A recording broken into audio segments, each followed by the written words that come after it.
오늘 말씀은 사도행전 21장 1절에서 28장 15절까지의 말씀을 가지고 로마를 향하여 가는 바울 사도의 여정이라고 하는 제목으로 함께 은혜를 나누기 원합니다. 계속해서 우리는 사도행전에서 보고 있습니다. 사도행전은 그리스도의 복음이 사도들을 통하여 어떻게 땅끝까지 확장되었는가를 말씀합니다. 주된 복음의 확장은 사도 바울의 1, 2, 3차 선교 여행이 중심이 되어서 이방인들에게까지 복음이 확장되어 각 곳에 교회가 세워지게 되었습니다. 이렇게 선교 여행을 마치신 사도께서는 이제 예루살렘을 거쳐 로마에 가셔서 복음 전하기를 작정하셨습니다. 성령님께서 바울 사도에게 결박과 환난이 있을 것임을 말씀해 주셨음에도 불구하고 사도께서는 주 예수님의 이름을 위하여 결박뿐만 아니라 죽음도 각오하시고 예루살렘으로 향하여 가셨습니다. 사도께서 예루살렘에 도착하시자 성령님께서 말씀하신 대로 결박이 바울을 기다리고 있었지만 주님께서 바울과 함께 하셨기 때문에 어떤 권세도 바울을 해할 수 없었습니다. 그래서 바울은 총독과 왕 앞에서 자신이 만난 주님과 복음에 대해서 담대하게 증언하셨습니다. 그리고 이제 오늘 본문 말씀은 바울 사도께서 가이사랴에서 출발을 하셔서 중간에 이런저런 많은 어려움과 위기를 겪으시지만 마침내 주님의 인도하심에 따라 로마에 이르시게 된 것을 말씀합니다. 이런 흐름에서 오늘 이제 본문 말씀을 자세히 보도록 하겠습니다. 27장 1절입니다. 이전에 사도께서는 베스도 총독한테 증언을 한 일이 있었습니다. 그렇지만 사도께서 죄가 없음에도 불구하고 베스도 총독이 유대인들의 마음을 얻고자 하여서 바울을 유대인들에게 넘기려고 했습니다. 그래서 사도께서는 로마 황제의 가이사에게 상소하게 하셨습니다. 그러니까 이 사도 바울의 상소 때문에 베스도 총독이 어떻게 할 수가 없게 유대인들이 함부로 해할 수 없도록 이렇게 하셨습니다. 그래서 이제 그 로마 황제 앞에서 법정에 서서 이제 증언하고 이제 하시기 위해서 이제 로마로 가시게 됩니다. 그래서 그때 다른 죄수들 몇 사람들과 함께 사도 바울을 이제 보내게 됩니다. 그때 이 죄수들을 함께 이제 통솔하는 사람이 로마 황제 친위대에 소속되어 있는 백부장 율리오가 이 바울 사도의 호송을 맡았습니다. 근데 여기 이제 보시면 그 처음에 시작하실 때 우리는이라고 했습니다. 이 우리는은 두 가지 의미가 있을 수 있겠습니다. 좁게는 먼저 사도 바울과 여기 함께 동행한 사람이 있습니다. 아리스다고라고 하는 이 두 사람을 얘기할 수 있겠고요. 좀 넓게 확장하다면 이 배에 탄 모든 사람 전체를 말하는 뜻이기도 있겠습니다. 자, 그럼 이 아리스다고는 누구냐면 성경에서 말씀하죠. 마게도니아의 데살로니카 사람이라고 합니다. 이 사람이 바울이 지금 로마로 죄인의 신분으로 어떻게 보면은 아직 판결은 내지 않았지만 지금 이런 가운데서 지금 가는 이 길에 이 여정에 함께 따라갈 정도라면 아주 신실하고 유력한 믿음의 형제였을 것임을 우리가 짐작할 수 있습니다. 3절입니다. 이제 이렇게 그 일행들이 떠나게 됩니다. 시돈에 이르렀을 때 율리오가 바울을 친절하게 대하여서 친구들에게 가서 대접받기를 하라라고 하는 이런 지금 성경의 기록이 있습니다. 이런 지금 기록을 통해서 우리가 알 수 있는 것은 이 율리오라고 하는 백부장이 사도 바울을 일반적인 그 죄수의 신분으로 지금 생각하고 그렇게 대접을 한 것이 아니고 특별하게 대우했음을 우리가 알 수 있습니다. 자, 이런 것을 또 어디서 알 수 있냐면 우리 이제 본문이 좀 길었지만 뒤편에 보시게 되면은 항해하다가 배가 난파되어서 이제 죄수들이 탈출하는 것을 막으려고 이제 죽이려고 할 때 그때 율리오 백부장이 바울 사도를 구원하기 위해서 부하들에게 그 죄수들을 죽이지 말라라고 하는 이런 부분에서도 지금 보면은 이 율리오라고 하는 사람이 사도 바울을 좀 특별하게 생각하고 대접을 했구나라는 것을 볼 수 있습니다. 이런 것들이 보면 이제 계속해서 성경에서 말하는 것은 하나님의 역사하심, 일하심에 대해서 얘기를 합니다. 그렇기 때문에 율료의 마음을 열어서 바울 사도의 생명을 구하게 하셔서 이 사람을 사용하신 것을 우리가 볼 수 있습니다. 천부장을 통해서 바울을 유대인들의 손에서 건져주시고 또 로마 황제의 그 시민권을 이용하여서 건져주신 것처럼 이 지금 하나님의 역사하심, 일하심을 지금 우리가 볼 수 있는 것입니다. 이제 율료 백부장의 책임하에서 바울 사도께서 가이사랴로 출발하여 길리기아와 밤빌리아 바다를 건너 루기아의 무라시까지 편안하게 이르렀습니다. 근데 이제 무라시에서 이탈리아로 가는 배인 알렉산드리아로 이제 갈아타시고 로마로 향하게 되시는데, 여기 보시면 바람의 영향으로 더디 가게 됐다는 것을 말씀입니다. 그래서 니도 맞은편에 라세아시에 가까운 미양이라고 하는 곳에 겨우겨우 이르게 됩니다. 이때 당시는 지금처럼 뭐 증기를 이용해서 어떤 전기나 석유를 떼가지고 가는 것이 아니죠. 그렇기 때문에 돛을 이용해서 바람의 영향을 받아서 이렇게 갔었습니다. 그래서 이 어느 바람을 타냐에 따라서 좀 빨리 갈 수도 있고 천천히 갈 수도 있습니다. 마찬가지로 여기서 그 필리핀을 갈 때도 맞바람을 치느냐 아니면 그 같은 바람을 타냐에 따라서 한 30분 정도 시간 차이가 생기는 부분들이 있습니다. 이와 같이 근데 지금 이때 당시 여기도 보면은 바람의 영향이, 그러니까 바람이 거의 안 불거나 아니면 반대 바람일 수도 있겠죠. 그래서 속도를 낼 수가 없는 상황입니다. 그래서 겨우겨우 여기에 도착했습니다. 이제 이 미양이라는 곳에 이르렀을 때 바울 사도께서는 얘기하시기를 금식하는 절기가 이미 지났기 때문에 항해하기가 위태한 상황이다. 그래서 가지 말자, 가면 안 된다 라고 이렇게 얘기했습니다. 사도께서는 지중해 앞바다, 지금 보시면 1, 2, 3차 선교 여행을 하셨죠. 그러면서 수많은 곳을 돌아다녔습니다. 육로도도 가시고 그 백길로도 다니시면서 이런 모든 것들을 이제 왕래하셨기 때문에 지중해 백길에 대해서 잘 아시겠죠. 또 그러고 보시면 여기 보면 또 금식하는 절기라고 했습니다. 이 금식하는 절기는 유대인들의 대속죄일을 말씀합니다. 바울 사도께서 유대인의 절기를 말씀하신 이유는 아마도 여기 있는 이 배에 탄 사람들은 아마 많은 유대인들이 잡혀 있었겠죠. 왜냐하면 지금 출발지 자체도 가이사랴, 유대인들이 살고 있는 곳에서부터 시작했기 때문에 거기서 어떤 많은 죄인들을 함께 끌고 갔을 때 유대인들이 아마 타고 있었기 때문에 이해가 할 수 있는 방법으로 이렇게 표현을 했을 것입니다. 자, 근데 이 유대인들의 대속죄일은 언제냐면 7월 10일입니다. 그게 이제 유대인의 달력과 지금 현재 우리가 사용하고 있는 달력에 좀 차이가 있습니다. 그래서 지금으로 치면은 9월로 생각하시면 되겠습니다. 그래서 가을에 접어든 시기입니다. 근데 우리 윤 지사님 안 계시는데 이제 뱃사람들이 이런 날씨들의 영향들을 많이 받습니다. 그래서 이번 향해 그 겨울이 되게 되면 아무래도 이제 바다가 좀 이제 세진다 그래야 될까요?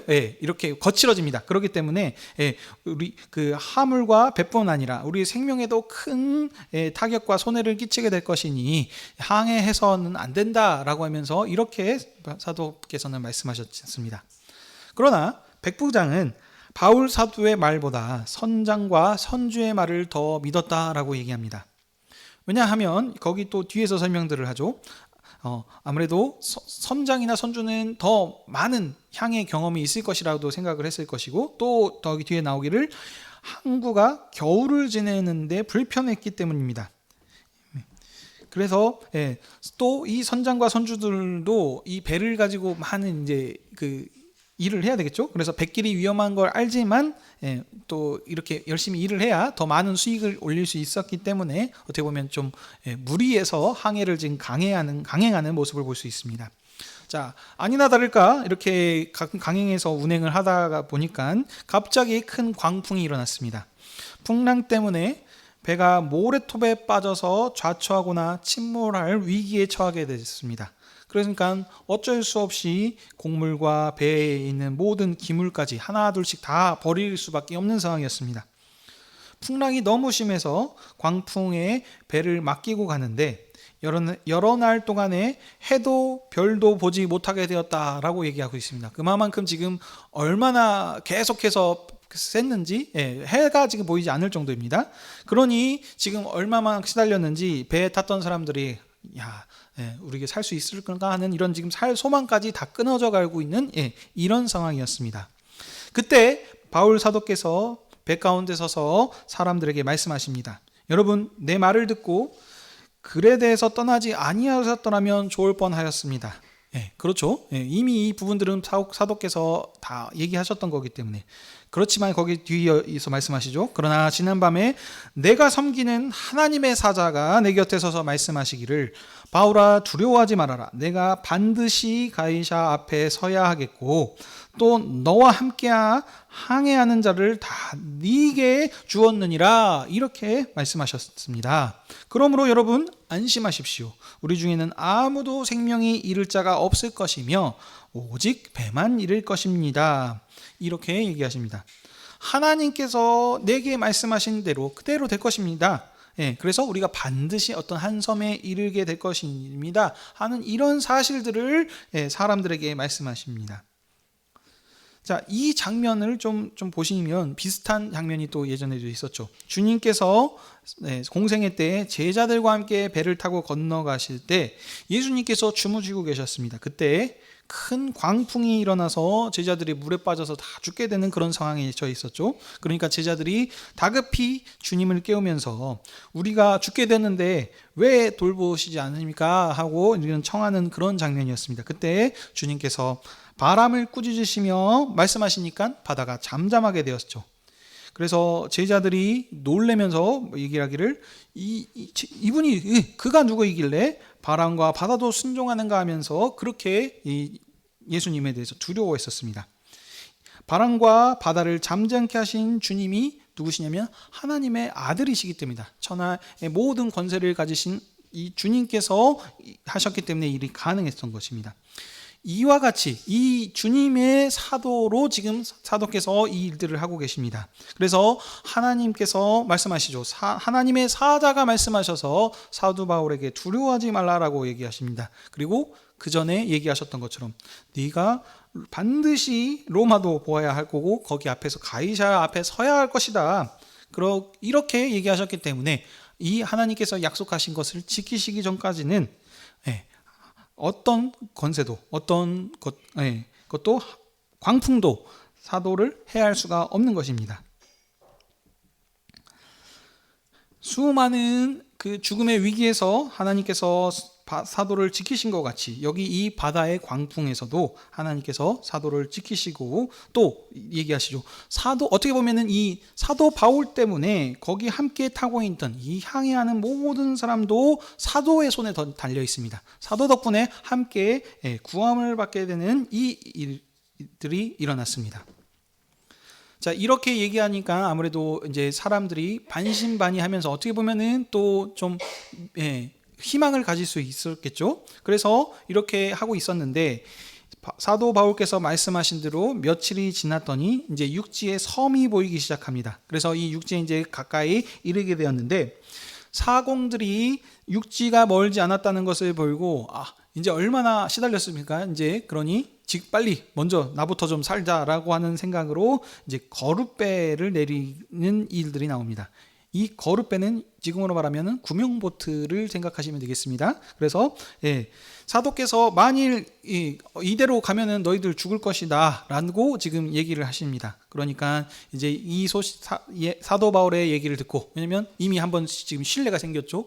사도 바울이 말한 대로 섬이 발견하게 될 것이다 라고 하는 것을 지금 발견하게 되었고 살고 있는 일들이 지금 있기 때문에 이제 군인들이 그 사도 바울의 말을 따르기 시작합니다. 그래서 거룩줄을 끊어버려서 도망치지 못하도록 이렇게 했습니다. 자, 그리고 이 다음 날 아침에 사도께서 배에 있는 사람들에게 음식 먹기를 권하십니다. 그들은 풍랑 때문에 14일 동안이나 먹지 못했다라고 합니다. 2주 동안 어떻게 보면 지금 다이어트를 넘어선 지금 엄청난 배고프고 굶주린 상황에 처해 있겠죠. 그래서 사도께서 그들에게 그 음식을 먹으면서 말씀하시기를 너희가 구원을 받을 것이며 너희 중 머리카락 하나도 잃을 자가 없을 것이다 라고 이렇게 지금 엄청난 얘기를 하고 계십니다. 한 사람도 죽지 않고 다 살 것이다. 그리고 이렇게 얘기하시면서 떡을 가져다가 모든 사람 앞에서 축사하여서 떼어 먹이시기 시작하셨습니다. 이 부분도 또 많이 본 장면들이죠. 마치 어디죠? 주님께서 광야에서 자기를 따르시는 사람들을 먹이신 것과 같이 풍랑 중에도 바울 사도께서 배에 있는 사람들을 다 먹이셨습니다. 그들이 다 안심하고 받아 먹었는데 함께 먹은 사람이 270명이나 되었습니다. 많은 사람이 사도께서 주신 떡을 배불리 먹었습니다 라고 하는 이 부분들을 지금 강조하는 표현입니다. 하나님께서 하셨던 이 언약의 역사들이 반복되면서 발전되어 가는 것을 볼 수 있습니다. 자, 이런 일이 있은 후에 이제 날이 새어니까 항만이 보이기 시작합니다. 근데 이 항만이 경사진 해안가라서 이제 올라가야 되는 어떤 그런 것이죠. 그러니까 배가 무거우면 가라앉아서 닿기 때문에 가지를 못하게 됩니다. 그래서 배를 가볍게 하기 위해서 어쩔 수 없이 닷을 끊어버리고 이 키를 풀고 바람에 이제 향해서 맞춰서 이렇게 지금 이제 올라가게 됩니다. 근데 가다 보니까 보면 두 물이 만나는 곳에 이제 이르게 됐는데 이곳은 뭐냐면 어디냐면 급류가 형성되는 곳입니다. 여러분들 그 한산 뭐 이런 거 보셨죠? 영화? 예, 거기에 되면 그 급류를 통해 가지고 배들을 어떻게 이렇게 그 이순신 장군이 이기게 되는 것처럼 이와 같이 이 급류가 형성되는 것이기 때문에 이곳에서 배가 좌초돼 가고 있습니다. 점점점 배가 부서지고 있다라고 이렇게 얘기합니다. 이러니까 이제 또 어떤 생각을 하냐면 죄수들이 도망칠까 하여서 군인들이 죄수들을 다 죽이자라고 이렇게 지금 권합니다. 왜냐하면 자, 이 지금 군인들은 뭐 하는 사람입니까? 죄수들을 로마로 호송하는 지금 직무, 의무를 가지고 있는 사람들입니다. 근데 이 죄수들이 탈출해버리게 되면 그 책임은 당연히 그 죄수들을 호송하는 군인들이 그 책임을 지기 때문에 어쩔 수 없는 상황이라 그들을 다 죽였다라고 하는 그 책임 어떻게 보면 회피할 수 있는 이런 지금 일들을 지금 한 것입니다. 그러나 백부장이 바울을 구원하기 위해서 그럴 필요 없다라고 하면서 그들을 말리십니다. 그래서 한 사람도 죽지 않고 다 육지까지 헤엄쳐 나올 수 있게 되었습니다. 이 모든 것들이 다 사도 바울께서 말씀하신 대로 되었죠. 배는 잃어버렸지만 한 사람의 생명도 잃지 않고 다 구조되었습니다. 본문에서는 지금 언급하고 있지 않지만 아마도 지금 풍랑과 가운데서 바다 가운데서 구조된 사람들은 바울이 증언했던 그 하나님이 행하신 이 일들을 보면서 감사하고 하나님께 영광을 돌렸을 것입니다.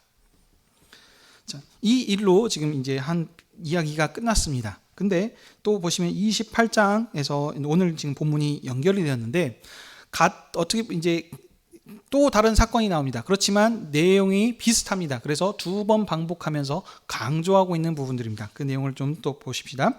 1절입니다. 벳사람들이 육지에 도달하자 원주민들이 그들이 나와서 영접하고 있습니다. 겨울이고 비까지 왔기 때문에 또 배에서 지금 이렇게 지금 다 젖었겠죠. 그렇기 때문에 그들을 이제 특별히 동정을 베풀면서 그들을 이제 환영하고 있는 모습을 볼 수가 있습니다. 근데 또 환영하는 부분들이 아무래도 로마 군인도 있었기 때문에 아마도 더 이제 좀 예의를 갖춰서 깍듯하게 이제 대접을 했었을 것입니다.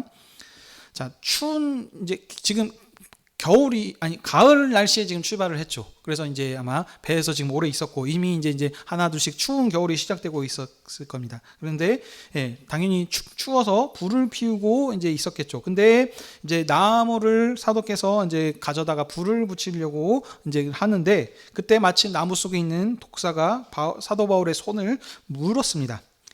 이 독사를 이제 물린 것들을 이제 원주민들이 보고 이제 악한 말로 바울을 정죄하는 부분들이 나옵니다. 저 사람은 살인한 자라서 아마도 악한 일을 했기 때문에 그래서 마땅히 뱀에 물린 것이다. 어떻게 해가지고 바다에서 구원을 받았을지는 모르겠지만 공의가 악한 사람이기 때문에 공의가 저 사람을 살려두지 않을 것이다 라고 하면서 네가 한마디로 죄를 지었으니 그 죄값을 받을 것이다 라고 이렇게 지금 악한 말들로 사도 바울을 정죄한 것입니다. 그러나 바울 사도께서는 거기에서 신경 쓰지 않으시고 물고 있는 독사를 그냥 떼어가지고 불 속에 던져가지고 죽이셨습니다. 이제 시간이 지나면 당연히 이제 뱀에 물리게 되면 이제 그곳이 붓고 어떤 이제 그 독에 대한 어떤 효과들이 나오겠죠. 그래서 사도께서 이제 좀 있다가 죽을 줄 알았는데 사도께서 그곳이 붓지도 않고 죽지도 않고 그냥 멀쩡하게 살아계신 것입니다. 그러니 이 사도께서 살아계신 것을 보고 원주민들이 놀랍죠. 그래서 어떻게 반응이 어떻습니까? 와, 신이구나 라고 이렇게 하면서 두려워했다는 것 어떻게 보면 경외했다라고도 표현을 할 수 있고 그런 겁니다. 왜냐하면 이 지금 원주민들은 이곳에 살고 있었기 때문에 그 주변 환경에 대해서 잘 알고 있었겠죠. 그래서 딱 독사를 보면은 이거 뭔 독사구나. 그래서 어떻게 하면 죽겠구나라는 이 사실들을 다 알고 있었을 것입니다. 그래서 지금 사도 바울을 문 이 독사는 이 독사에 물리고 나서는 한 명도 산 사람이 없었던 거예요. 근데 이 지금 사도께서는 살아 있었기 때문에 그렇기 때문에 이분은 지금 특별한 사람이구나 이렇게 지금 생각을 하고 경외하고 두려워했던 것입니다. 왜냐하면 권세 있는 주님께서 사도 바울과 함께 하셨기 때문에 독사도 사도 바울을 해하지 못한 것입니다. 자, 이런 일이 있은 후에 7절 이하에 보시면 이제 이 섬에서 가장 높은 사람한테 이제 가게 됩니다. 이 가장 높은 사람이다 하면 이제 원주민이기 때문에 아무래도 그 족장을 얘기하는 거겠죠. 그래서 이 족장이 사도의 일행을 이제 친절히 영접하면서 사흘 동안 머물게 합니다. 아무래도 이런 지금 소식들을 다 들었겠죠. 독사에 물렸는데도 살고 하는 이런 부분들을. 자, 그러니까 근데 그때 마침 족장의 부친이 중병으로 누워 있다는 소식을 들읍니다. 그러니 이제 뭐 아무래도 가장 높은 사람이면 권력이 있고 힘이 있고 하기 때문에 뭐 여러 가지 모든 방법들을 다 동원해 가지고 이 지금 부친을 고칠 수 있도록 조치를 취해서 받겠죠. 그렇지만 이제 어떻게 방도가 없는 것입니다. 근데 사도께서 그곳에 가셔서 기도하고 안수하자 족장의 아버지께서 살아나게 됐습니다. 이 소식을 듣자 병든 사람들이 또 사도께 와서 저도 좀 고쳐주십시오 하면서 하는 다 고침받는 이 일들이 있죠. 지금 이 사건도 또 예전에 함께 우리가 봤던 글입니다. 주님께서 하셨던 일의 또 역사의 반복이죠. 주님께서도 이 땅에 오셔서 연약한 모든 사람들을 고치고 살려주시고 하셨습니다. 이 사도께서는 주님께서 보내신 사람입니다. 주님의 종으로서 주님의 복음을 증거하는 사람으로서 주께서 하셨던 일들을 반복하면서 그걸 정확하게 지금 증거하며 드러내고 있는 장면입니다. 그러니 이 일을 하는 걸 통해서 얼마나 이들이 참 감사하고 기쁘고 했었습니까? 그래서 사도 일행을 극진히 대접하였고, 그래서 사도 일행이 떠날 때 보면은 선물 주어서 이제 보내게 되는 이런 장면을 볼 수 있습니다. 보십시오. 사도의 손에 족장의 아버지가 살겼고 섬 사람 중에서 많은 병든 사람들이 사도의 손에 고침을 받았습니다. 또 이것이 아니고 지금 사도와 함께 왔던 일행들이 있죠. 그 배에 탔던 뱃사람들, 바다의 광풍에서 죽어갔던 뱃사람들도 사도 때문에 구원을 받아 안전하게 육지까지 지금 오게 되었습니다. 자, 이런 일들을 지금 다 경험을 했다면 당연히 이곳에서 어떻게 보면 가장 지금 존경받고 높임을 받는 사람이 누구입니까? 바로 사도 바울이시죠. 그래서 이 섬 사람들도 사도 바울을 신이라고 두려워했고, 또 거기 있던 그전에는 사도 바울을 그냥 무시하고 어떻게 했었을지 모르겠지만 이제는 사도 바울의 말을 다 듣고 다 따랐을 것입니다. 근데 이 일들을 하신 이유는 뭡니까? 하나님께서 사도 바울을 주님의 종으로 택하셔서 그 해야 될 사명, 그 목적을 이루시기 위해서 사도 바울과 함께 하셨기 때문입니다. 그래서 사도 바울에게 분명하게 말씀하시죠. 너를 그러니까 구원할 것이다. 근데 너뿐만이 아니고 너에게 함께 있는 모든 사람들을 내 손에 붙이겠다. 라고 이렇게 얘기하십니다. 이 구원이라고 하는 것이 이제 뭐 두 가지 의미가 있을 수 있겠죠. 우선은 이제 죽을 수 있는 이 광풍에서의 구원이나 어떤 지금 병이나 여러 가지 어떤 그런 것들에서 낳는 구원도 있겠고, 또 한 가지의 구원은 죽어서 천국 가는 그 구원이 아니고 하나님을 믿게 됨으로써 하나님의 백성으로서의 어떤 그 일들을, 그 복음을 듣게 하셔서 복음으로 살게 하는 그 구원을 지금 얘기하는 것입니다. 그래서 사도 바울께서 로마로 가시기는 그런 여정 가운데 수많은 역경과 고난이 있었죠. 그래서 죽을 위기에도 처할 수 있는 일들이 지금 배에서만, 그 바다에서만 있었던 것이 아니고 이 섬에서도 있었습니다. 그렇지만 하나님께서 그와 함께 하셔서 그를 살리셨고, 그리고 그것으로만 끝나는 것이 아니고 거기에서 함께하고 있는 사람들에게 복음이 증거될 수 있도록, 하나님의 복음, 그리스도의 복음이 선포될 수 있도록 지금 하나님께서 일하심을 우리가 함께 볼 수 있습니다. 하나님께서 사도 바울을 구원하신 이유는 말씀하셨죠. 로마에 가서 증언을 해야 하시기 때문입니다. 가이사 앞에 서야 할 것이다 라고 분명하게 얘기하셨기 때문입니다.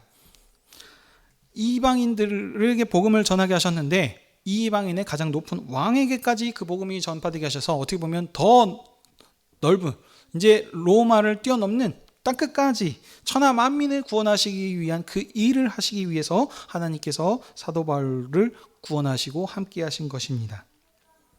11절입니다. 이제 이런 일들이 있은 후 석 달이 지났습니다.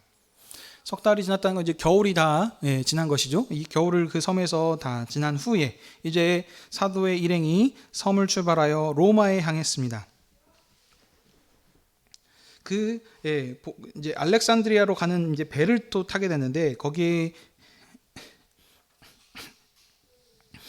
그 보디올의 형제의 칭함을 받아 그곳에서 1회를 머물게 되는 것을 볼 수 있습니다.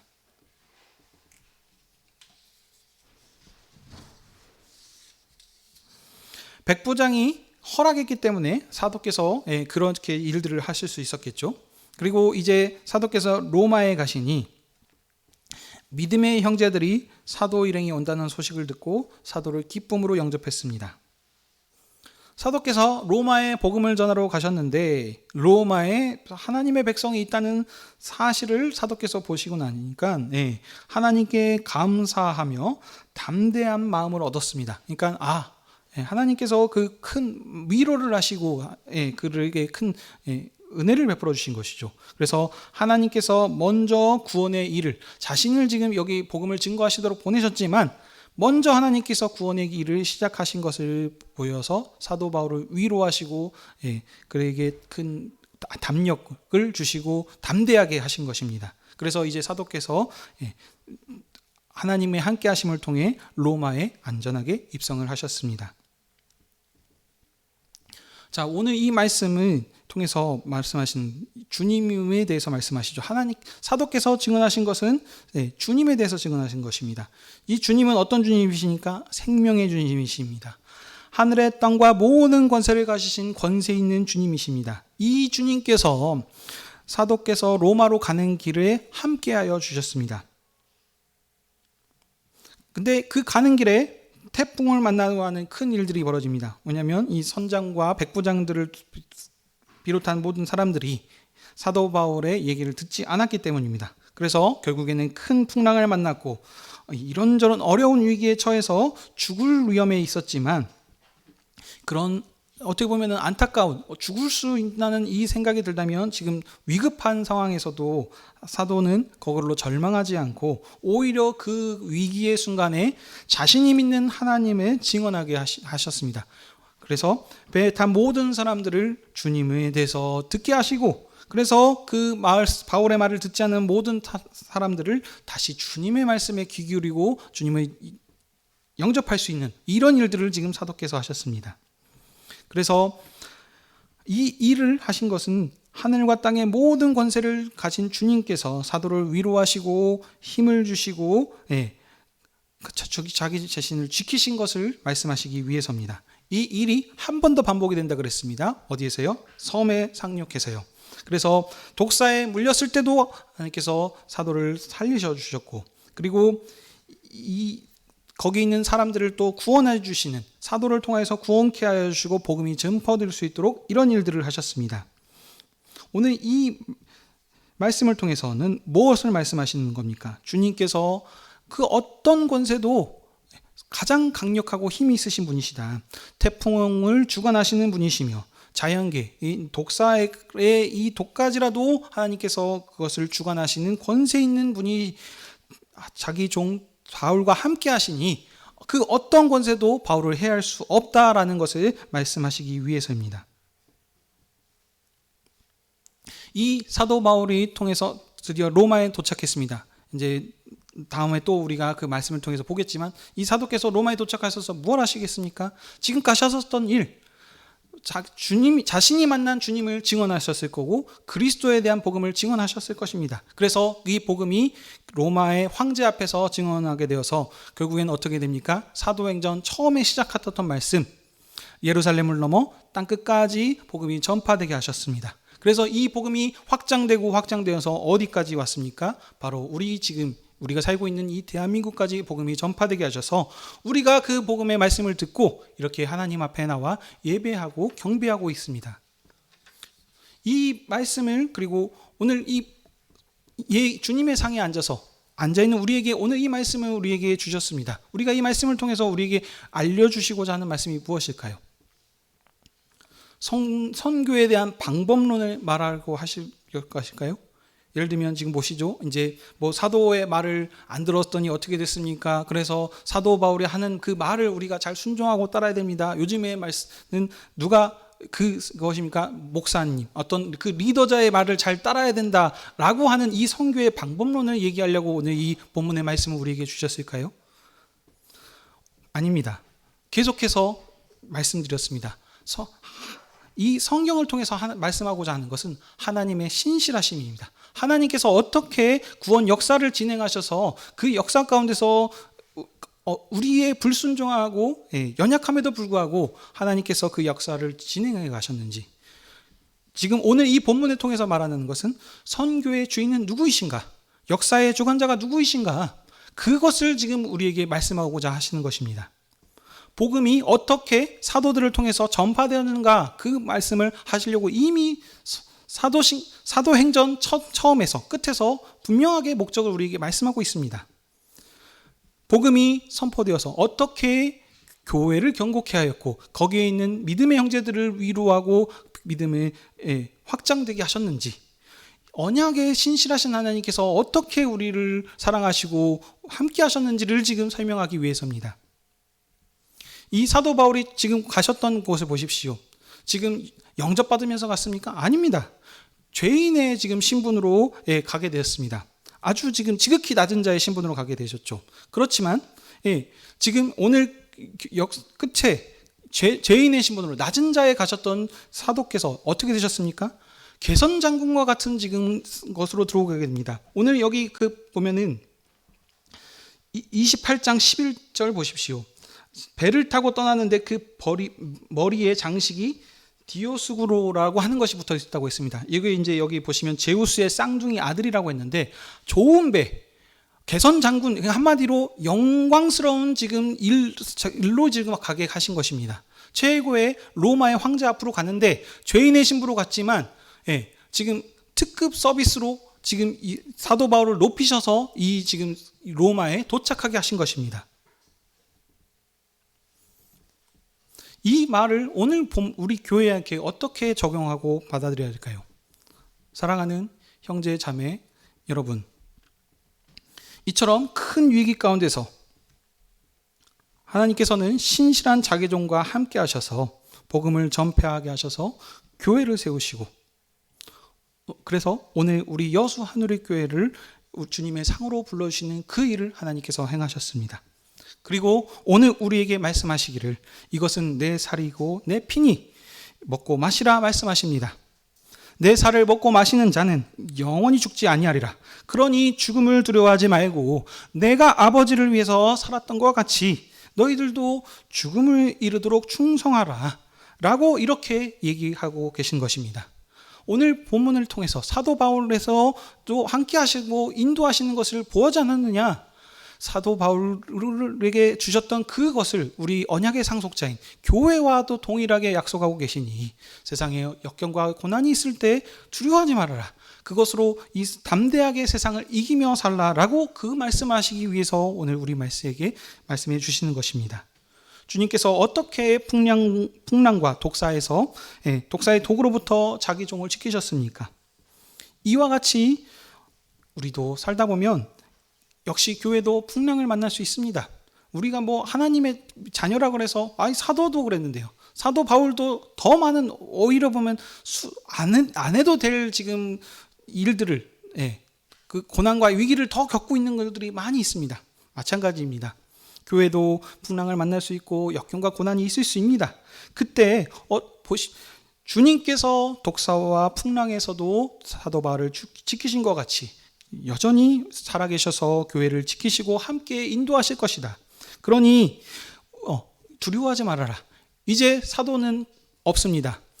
마지막 시대에 주님을 증언하도록 세우신 것이 바로 교회입니다. 그러니 이 교회가 마지막 사명, 천하 만민을 주님께로 부르는 이 일에 이 사명을 감당해야 합니다. 그래서 우리를 이제 세상으로 보내십니다. 그때 보내실 때 그냥 보내시지 않으십니다. 하나님께서 사도 바울과 함께 하신 것 같이 주님께서 성령으로 임마누엘로 우리 함께 하시면서 우리의 모든 일들, 그 일들을 인도하실 것입니다. 교회는 주님께서 세상 끝날까지 교회와 함께 하실 것입니다. 이 사실을 굳게 믿으셔야 합니다. 그러므로 우리가 무슨 일을 당하든지 오늘 본문 말씀과 같이 여러 가지 어려움에 처했을지라도 사도께서 하나님을 신실하게 주님을 믿으며 살았던 것처럼 또 주님께서 하나님 앞에 신실하게 죽기까지 순종하셨던 것 같이 우리도 이 일들을 감당해가는 주님 앞에 충성도록 신실하게 그 선교의 사명들을 감당해 갈 수 있는 저와 여러분이 되시길 주님의 이름으로 축복합니다. 아멘. 기도하겠습니다.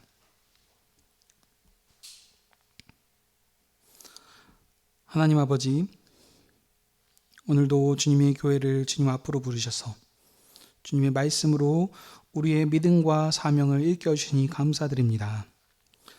사도행전의 말씀을 통해서 하나님께서 어떻게 세우신 주님의 종인 사도 바울과 함께 하셔서 지극히 낮은 곳에 위치해서 높은 자의 위치로 세워주셔서 작정하셨던 그 일 로마에 도착할 때까지 함께 하신 주님을 알게 하시고 보여주셨사오니 주님, 우리가 이 사실을 믿음으로 교회가 세상을 두려워하지 말고 주님의 약속을 믿고 그리스도를 신실하게 증언케 하여 주시옵소서. 주님, 사도 바울이 여러 가지 역경과 고난이 있었던 것처럼 교회도 어려움이 있을 수 있습니다. 그때마다 오늘 이 말씀을 붙잡고 주님께서 약속하셨던 그 상급을 바라보며 충성으로 다름질하며 나아갈 수 있는 여수 하늘의 교회 될 수 있도록 주여 은총을 베풀어 주시옵소서. 감사드리며 이 모든 말씀 예수님의 이름으로 기도하옵나이다. 아멘.